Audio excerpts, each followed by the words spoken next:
Paano kung si Eva lang ang kumain ng ipinagbabawal na prutas? Ano magiging itsura ng mundo? Kapag binasa mo ang Biblia ay mauunawaan mo na sina Adan at Eva ang pinakamamahal ng Diyos sa lahat ng kanyang mga nilikha. Kaya't masasabi natin na ang kanilang pagsuway sa mga tagubilin ng Diyos ay hanggang ngayon ang pinakamalaking pagtataksil sa Biblia. Ngunit tingnan natin ito mula sa pananaw na ito.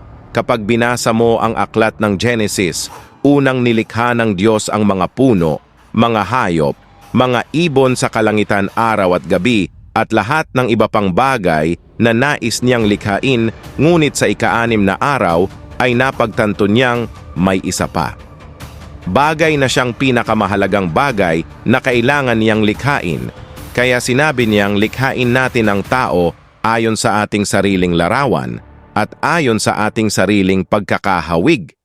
Kaya kahit na mayroon na siyang maraming mga nilikha ang tao, ay nilikha ng Diyos na kinuha ayon sa kanyang sariling larawan at pagkakahawig. Kaya ginawa niya ang tao mula sa alabok na hininga sa kanya, at siya ay naging isang buhay na kaluluwa, at siya ay nagpasya na tawagan siyang Adan, na ayon sa ilang mga salin sa Hebreo ay nangangahulugang anak ng pulang lupa na nagmula sa katotohanan na si Adan ay ginawa mula sa alabok. Ngunit tayo ay tingnang mabuti ito sa oras na ibinigay ng Diyos kay Adan ang utos na umiwas sa puno ng kaalaman ng mabuti at masama. Sa Genesis 2:16-17 si Eva na kasama ni Adan ay hindi pa nilikha na praktikal na nagbibigay ng indikasyon na si Adan ang isa na nagpahayag ng mga tagubilin ng Diyos tungkol sa puno kay Eva upang magkaroon ng posibilidad na hindi ipinaalam ni Adan ang mga tagubilin ng Diyos kay Eva na may parehong intensidad na ginawa ng Diyos, at lahat ay nagpapatunay na si Eva ay hindi kasing matatag ang pag-iisip. Gaya ni Adan na nagbigay ng puwang para sa ahas na humakbang sa larawan ngayon kung sino ang ahas mula sa biblikal na pananaw, ngunit ikaw ay magugulat na malaman na ang Biblia ay gumagamit ng pangalang serpent in terch ng maraming beses para kay Satanas sa Biblia, kabilang ang Lucas 10:1 at maging ang aklat ng pahayag. Kaya walang duda na ang ahas na tinukoy sa Genesis 3 ay walang alinlangan na si Satanas. Bagaman si Satanas ay hindi pa naipakilala sa Biblia, tulad ng sa panahon na ang ahas ay nagpakita kay Eva, ay mauunawaan natin sa bandang huli sa Biblia na bago pa man nilikha ang tao ay si Satanas ay kaaway na ng Diyos. Kaya ang pangunahing layunin niya ay upang sirain ang nilikha ng Diyos.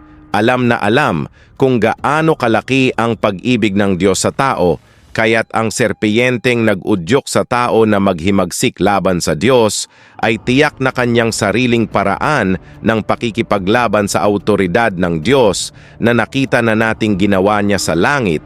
Ngunit bago ang dyablo magagawa niya ang kanyang mga plano, alam niyang may isang bagay sa kanyang paraan na si Adan hindi katulad ni Eva.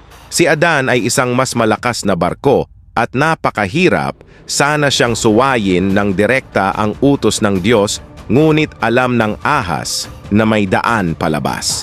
Maaari niyang unahin si Eva na painitin ng bunga, at pagkatapos noon, dahil si Eva ay mula sa sariling tadyang ni Adan, masasabi nating si Eva ay kahinaan ni Adan. Kaya siya, madaling kumbinsihin si Eva na kumbinsihin si Adan na kumain ng prutas, at yun lang ang nangyari. Ngunit naisip mo ba ito kung paano kung tumanggi si Adan na kainin ng prutas?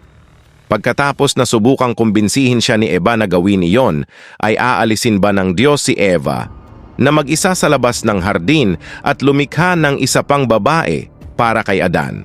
O pinatawad ng Diyos si Eva at pinahihintulutan siyang manatili sa hardin?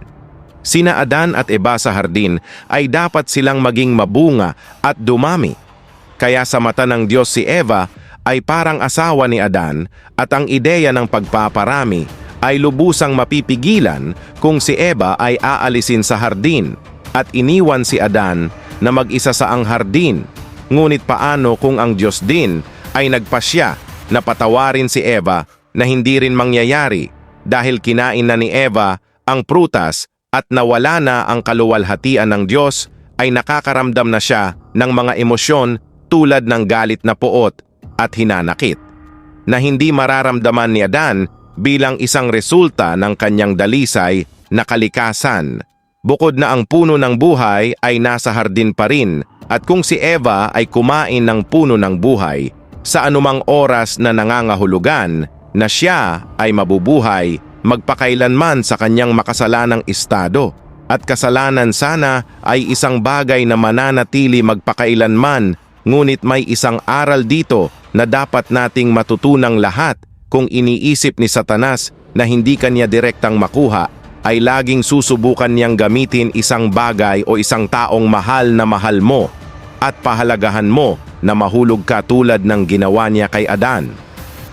Manatiling magbantay at laging sandata ang iyong sarili sa salita ng Diyos upang madaig ang panlilinlang ng dyablo. Ikaw kaibigan, ano masasabi sa ating kwento? Magkomento sa ibaba at mangyaring bigyan kami ng pabor sa pamamagitan ng pagpindot sa like button at huwag kalimutang ibahagi sa iba.